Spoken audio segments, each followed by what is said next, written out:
আসসালামু আলাইকুম আমার প্রিয় প্রবাসী ভাইয়েরা, যারা ইউরোপ, আমেরিকা, মিডল ইস্টে যে জায়গায় আছেন আমরা প্রবাসীরা। দুবাই যে আমাদের প্রবাসী ভাইদেরকে দুবাই সরকার অ্যারেস্ট করছে ছাত্র আন্দোলন নিয়ে, তারা বিক্ষোভ করছিল। তাদেরকে ছাড়ানোর জন্য আমাদের একটা কাজ হলো, যারা হিউম্যানিটি মানবতা নিয়ে কাজ করে তাদের কাছে দরখাস্ত করা এবং তাদেরকে জানানো এই বিষয়গুলো। যেহেতু বাংলাদেশ সরকার তাদের একটা ট্যাগ লাগাই দিছে যে তারা নৈরাজ্যকারী, তারা সরকার বিরোধী।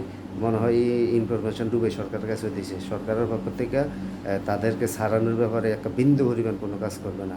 কাজ করবে কারা? যারা মানবাধিকার নিয়ে কাজ করে, হিউম্যানিটিতে কাজ করে, তারা যদি এটা কোনো একটা ব্যবস্থা করতে পারে। বিশেষ করে যারা আমেরিকা আছে, ইংল্যান্ডে আছে, ইউরোপে যে বিভিন্ন দেশে আছে মানবাধিকার নিয়ে কাজ করে, তাদেরকে এই খবরটা পৌঁছান এবং তাদেরকে সরব হওয়ার জন্য তারা যদি কিছু একটা করতে পারে। কিন্তু বাংলাদেশের পক্ষ থেকে কেউ, সরকার কোনো উদ্যোগ নেবে না, যেহেতু এটা সরকারের রাজনৈতিকভাবে নিয়ে গেছে। ঠিক আছে, আর বিশেষ করে আর এই ভুলগুলা কেউ করবেন না যারা বিশেষ করে মধ্যপ্রাচ্যে আছেন, কারণ এটা রাজতন্ত্র, এটা গণতন্ত্র না। গণতন্ত্র হলে ইউরোপে তারা করতে পারে। ঠিক আছে, তারা গণতন্ত্র বোঝে না, তারা বোঝে এটাকে উস্কানি।